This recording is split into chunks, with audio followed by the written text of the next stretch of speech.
But here's my message. To whom much is given, much is required.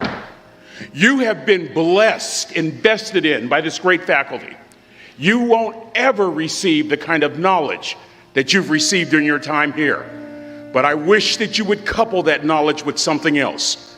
Wisdom. Wisdom from a mother. Wisdom from a father, a grandmother, a grandfather, an uncle, an aunt, a friend, a favorite professor. Wisdom from somewhere. That combination will keep you centered regardless of the turbulence of the sea. That combination will keep you well grounded regardless of the ups and downs of life. That combination will cause you to make an impact, to grow your influence. It was John Maxwell who said leadership is influence, nothing more, nothing less. Your ability to influence people within the sphere of your periphery, making an impact. It's not about making a nice impression. It's about making an impact. It's about doing your best. I learned how to make an impact from the wisest person I ever met in my life, a third grade dropout. Wisest and dropout in the same sentence is rather oxymoronic, like jumbo shrimp.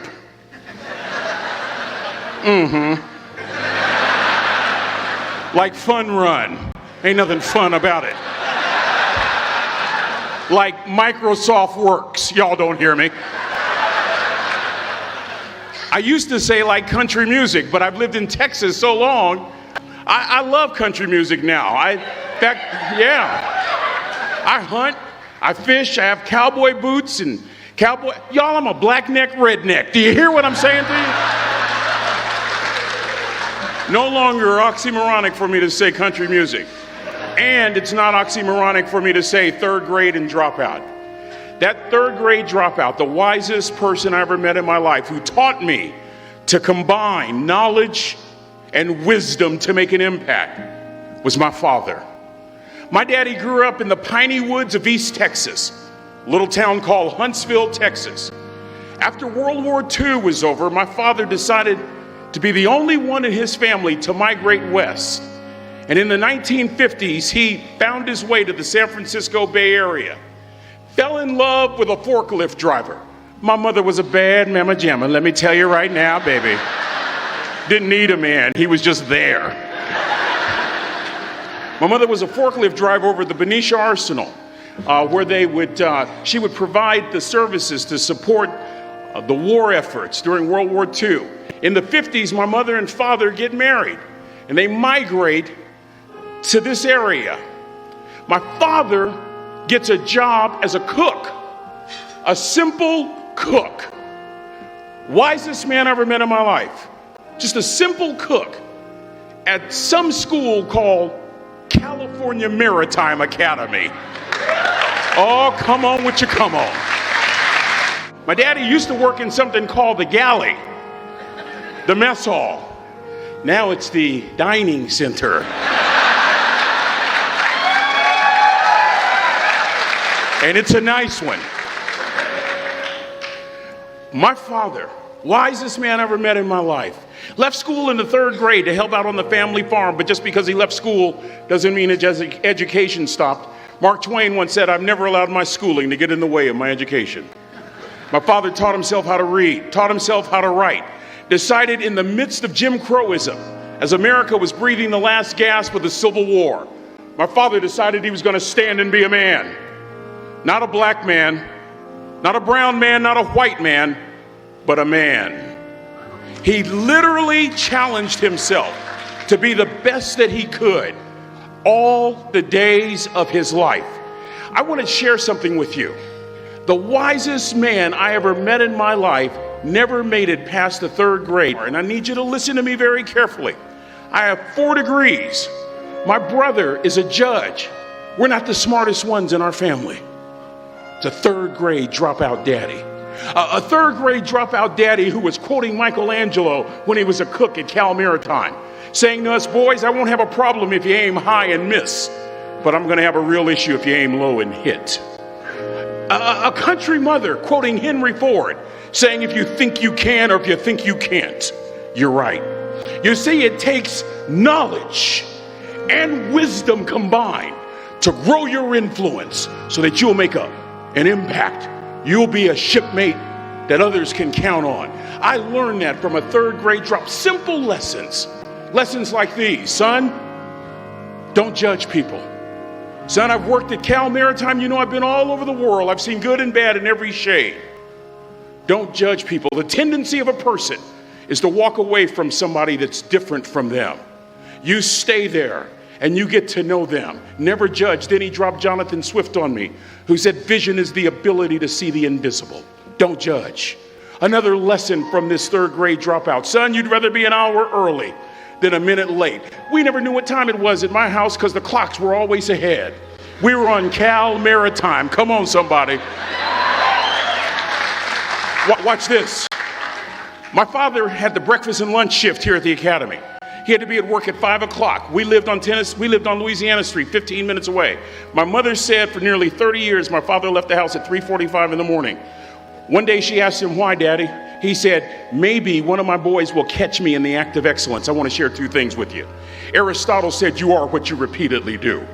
Therefore, excellence ought to be a habit, not an act. Don't ever forget that. The other thing I want to share with you is Harvard Business Review, September 2004. The article is titled Deep Smarts. Here's the thesis.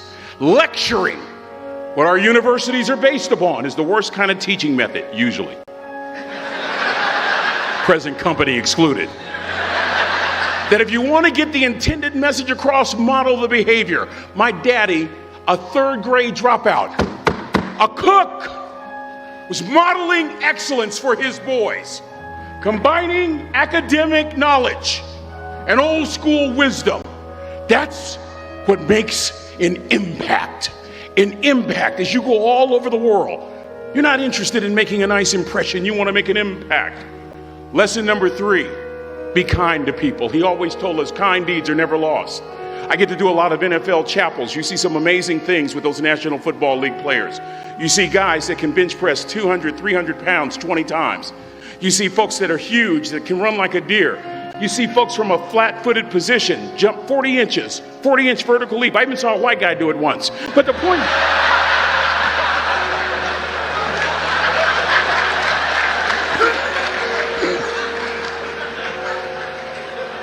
You know what stops me in my tracks? When I see one of those rich folks show kindness. It literally stops the world. George Washington Carver said, when common people do common things in uncommon ways, they command the attention of the world. I just described your grandmother. I know you're tough. I know you're seaworthy, but always remember to be kind. Always. Don't ever forget that. Never embarrass mama. Yeah. If mama ain't happy, ain't nobody happy. If daddy ain't happy, don't nobody care. But you know, I'm trying to tell you. Next lesson. Lesson from a cook over there in the galley. Son, make sure your servant's towel is bigger than your ego. I want to remind you, cadets, of something as you graduate. Ego is the anesthesia that deadens the pain of stupidity. Y'all might have a relative in mind you want to send that to. Let me say it again.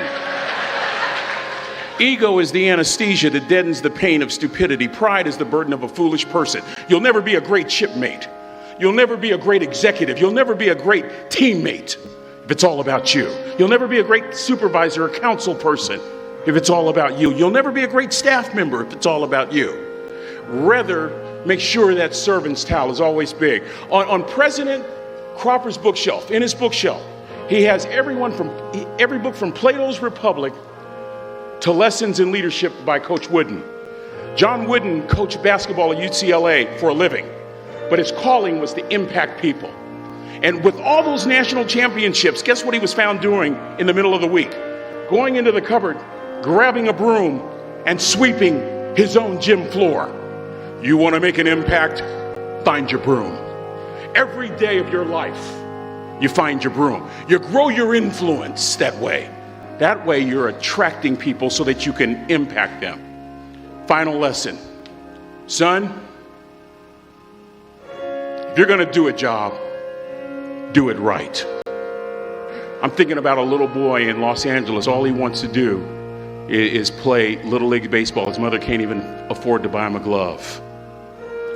And he eventually plays Little League, and he's really good. And he's so good he gets a scholarship to Cal Poly San Luis Obispo. And he's so good he gets drafted by the San Diego Padres. And he's so good he helps the St. Louis Cardinals win a World Series. And 12 years ago, when Ozzie Smith walked into the Hall of Fame, he said during his induction speech, and in part I quote word for word, he said, "I've always been told how average I can be. Always been criticized about being average. But I want to tell you something. I stand here before you, before all of these people, not listening to those words, but telling myself every single day to shoot for the stars, to be the best that I can be. Good enough isn't good enough if it can be better, and better isn't good enough if it can be best." Let me close with a very personal story that I think will bring all this into focus. Wisdom will come to you in the unlikeliest of sources, a lot of times through failure. When you hit rock bottom, remember this: while you're struggling, rock bottom can also be a great foundation on which to build and on which to grow. I'm not worried that you'll be successful. I'm worried that you won't fail from time to time. The person that gets up off the canvas and keeps growing, that's the person that will continue to grow their influence. Back in the 70s, to help me make this point, let me introduce you to someone. I met the finest woman I'd ever met in my life. Back in my day, we'd have called her a brick house. I was going to that great academic institution in the north, Chico State. Y'all don't know what I'm talking about. Probably studying really hard. Let me just put it to you like this. I haven't always been a preacher, if you understand what I'm saying. This woman was the finest woman I'd ever seen in my life. There's just one little problem. Back then, ladies didn't like big old linemen. The Blind Side hadn't come out yet. They like quarterbacks and running backs. Any former quarterbacks or running backs here, raise your hands. Why, a couple of you? Punks. Anyway, so we're at this dance, and I find out her name is Trina Williams from Lompoc, California, and we're all dancing, and we're just excited. And I decide in the middle of dancing with her that I would ask her for her phone number. Trina was the first one. Trina was the only woman in college who gave me her real telephone number. The next day, we walked to Baskin & Robbins ice cream parlor. My friends couldn't believe it. This has been 40 years ago, and my friends still can't believe it. We go on a second date, and a third date, and a fourth date. We drive from Chico to Vallejo so that she could meet my parents. My father meets her. My daddy, my hero, he meets her, pulls me to the side and says, "Is she psycho?" But anyway, we go together for a year, 2 years, 3 years, 4 years. By now, Trina's a senior in college. I'm still a freshman, but I'm working some things out. I'm so glad I graduated in 4 terms. Nixon, Ford, Carter, Reagan. So now it's time to propose. So I talk to her girlfriends, and it's California. It's in the 70s, so it has to be outside. Have to have a candle, and you have to have, some chocolate. Listen, I'm from the hood. I had a bottle of Boone's Farm wine. That's what I had. She said yes. That was the key. I married the most beautiful woman I'd ever seen in my life. Y'all ever been to a wedding, and even before the wedding starts, you hear this? How in the world? And it was coming from my side of the family.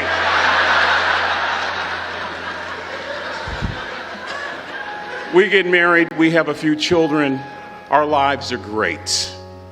One day, Trina finds a lump in her left breast. Breast cancer. 6 years after that diagnosis, me and my 2 little boys walked up to Mommy's casket.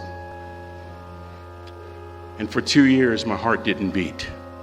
If it wasn't for my faith in God, I wouldn't be standing here today. If it wasn't for those 2 little boys, there would have been no reason for which to go on. I was completely lost. That was rock bottom. You know what sustained me? The wisdom of a 3rd grade dropout. The wisdom of a simple cook from California Maritime Academy. We're at the casket in College Station, Texas. I'd never seen my dad cry. Big, strong man. There are several alumni that remember Riggs that are here. We've been sharing stories all weekend. But this time I saw my dad cry. That was his daughter. Trina was his daughter, not his daughter-in-law. And I'm right behind my father, about to see her for the last time on this earth. And my father shared 3 words with me that changed my life right there at the casket. It would be the last lesson he would ever teach me. He said, "Son, just stand." President Cropper, Captain Bolton, Rear Admiral DeQuatro, I don't think there's anything more profound that I can share with these cadets than these words. You keep standing. You keep standing, no matter how rough the sea, you keep standing. And I'm not talking about just water. You keep standing. No matter what, you don't give up. I learned that lesson from a 3rd grade dropout who was a cook at Cal Maritime, who said, "Boy, you keep standing, no matter what." I stood, and a miracle took place. A couple of years later, my heart started to beat again. I'm talking in a group about like this when all of a sudden I spot the finest woman I've ever met in my life again. First thing Janet did after we got married was she adopted those little boys, fulfilling Trina's last wish that her babies not go through life without a mommy. I close with this, and this will make the point more salient than any of my previous words. Let me take you back to 2 days before Trina died. No hair because of chemotherapy, cadets. A tummy pooched out because of a liver no longer working. She weighed about 75 pounds. I'm in the kitchen so I can keep an eye on her in the family room. She's surrounded by pillows. Our then youngest son, Andrew, walks up with a shirt that he wants mommy to fold. And this is what I hear from Trina. "Andrew, Mama, not always gonna be there to help you." She was saying goodbye. And I was so moved, I waited for Andrew to leave, and I walked over and I sat next to her on the couch. And as clearly as I'm talking to you today, these were some of her last words to me. She looked me in the eye and she said, "It doesn't matter to me any longer how long I live. What matters to me most is how I live." Cadets, I've come here with honor, with bells on, to ask y'all one question, a question that I was asked all my life by a 3rd grade dropout. How you living? How you living? Every day ask yourself that question, how you living? Here's what a cook in the dining center would suggest you to live this way. That you would not judge, that you would show up early, that you'd be kind, that you'd make sure that that servant's towel is huge and used, that if you're going to do something, you do it the right way. That cook would tell you this, that it's never wrong to do the right thing, that how you do anything is how you do everything. And in that way, you will grow your influence to make an impact. In that way, you will honor all those who have gone before you, who have invested in you, from teachers to grandparents to mom and dad.